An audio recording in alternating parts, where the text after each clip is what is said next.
Philadelphia shooter shot 6 police officers. Thank God, none fatally. He was live streaming the shooting. Now think about that. The New Zealand mosque shooter also live streaming the shooting. The El Paso shooter is posting on 8chan, hate posting on 8chan, and then goes out and basically says, "Watch this. Let's see the reaction." So, is there a new type of criminal, the social media criminal, the criminal that's attempting to get attention on social media? Let's talk to law enforcement expert Dr. Alex Del Carmen. Dr. Del Carmen, it's always a pleasure to talk with you. Welcome back to WHO Radio. Thanks for having me. So, Dr. Del Carmen, as a law enforcement expert, is social media playing a role in some of this violence that we're seeing? There's no question, right? So we see a lot of people nowadays that are so conscious about how they look, what they're eating, where they're walking, the constant selfies, the constant promotion of themselves and where they are. And criminals are no different, right? So they're part of our social fabric, and they want that moment of infamy where they can show the world their level of violence, where they are. And in this particular case, he wanted to make sure everybody saw it live, right? How he was shooting at police officers. It's really, really a sad day for law enforcement. Yeah, and you're looking at this from a law enforcement perspective, Dr. Del Carmen. So what responsibility do social media companies and the mainstream media have in trying to help prevent these types of incidents? Is there any? Well, it's a great question, right? Because at the end of the day, what you find yourself is the debate between our freedom of expression, that we cherish in our country, and at the same time, being able to give a place for criminals to be able to show their cause and their ideology. And we as a society have to decide which of the two is more important, and at what point, some degree of censorship, if any, should be in place. Through my lenses, what I think is obviously we have to err on the side of the Constitution and allow people to voice their concerns. And it's really difficult for social media entities to regulate it anyway, because this thing happens in a matter of seconds, and they would have to have some sort of an algorithm device to be able to identify them ahead. I think that's such an important point, Dr. Del Carmen, and that was what I was thinking in my head. I was thinking about how the fact is anybody can post anything on social media, and it's just not pragmatic for our police to be chasing down everybody that says hateful stuff. You always see those articles, Dr. Del Carmen, after an interview like this or an incident like this where people are saying, gosh, we should have known, but I don't think we're aware of how much of this is going on. It's impossible for law enforcement to follow up on everything, isn't it?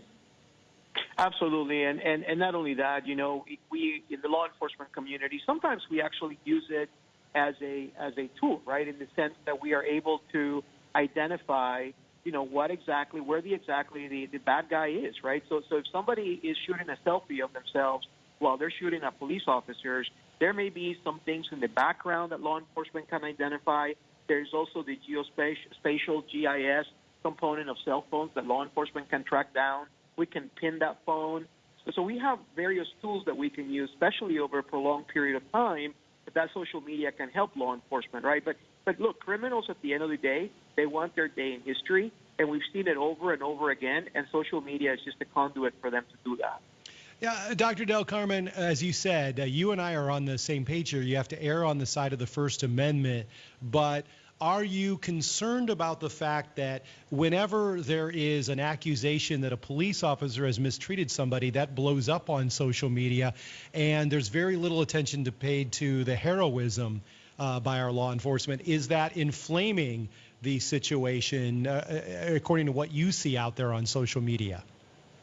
There's no question, right? 48 hours ago, we saw police officers run away from danger after they were shot at by someone with a high-caliber rifle, right? So you see that, and most people reacted to those images by, basically saying, so was the bad guy arrested? Did the bad guy, was he killed? No one seemed to be concerned about these officers and what happened to them, while at the same time, and conversely, you have a police officer that may engage in some sort of use of force, and we show only 2 seconds of that video without the context of what happened, and then everyone's quick to jump judgment. Having said that, there are instances, I want to caution your audience, where police officers do bad things, right? And they need to be prosecuted, And those are the individuals that are a minority in law enforcement, but the law needs to kick in and address those deficiencies as well. There is no question. Dr. Del Carmen, my brother-in-law is a police officer down in Florida. He tells me that folks bring camera phones to public events with the police and start videoing and try to provoke the police officers into bad behavior so they can get it on video. I'm sure that you've had to incorporate that in talking to police officers and training these police officers now, that there are people out there seeking to provoke bad behavior that they can record on our police officers. Is that something that's new in these past few years? There's no question, and especially the manner in which people are doing it, right? So a few weeks ago, we saw images through social media of police officers in New York City arresting a suspect while they were being thrown water bottles at him, right? Yeah. So, and police officers have to react in a way that they have to, quote unquote, take it. They have to be able to be mature about the situation and focus on the actual event instead of what people are provoking them to do. Although that practice has been in place for a long time, what is new is that now we have live 5K video to show the rest of the world what they're doing. Right, absolutely. And so they have to be very, very careful. At the same time, Dr. Del Carmen, you were being very fair about this. There are some bad actors, and you also have to act quickly as a police department to address them as well.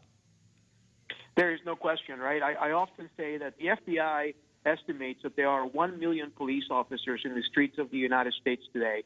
99.9% of them are honest, decent, hardworking people. But there's a small percentage, just like any other profession out there, where people got into law enforcement for the wrong reasons, and they're simply corrupt, inept, and in some cases abusive.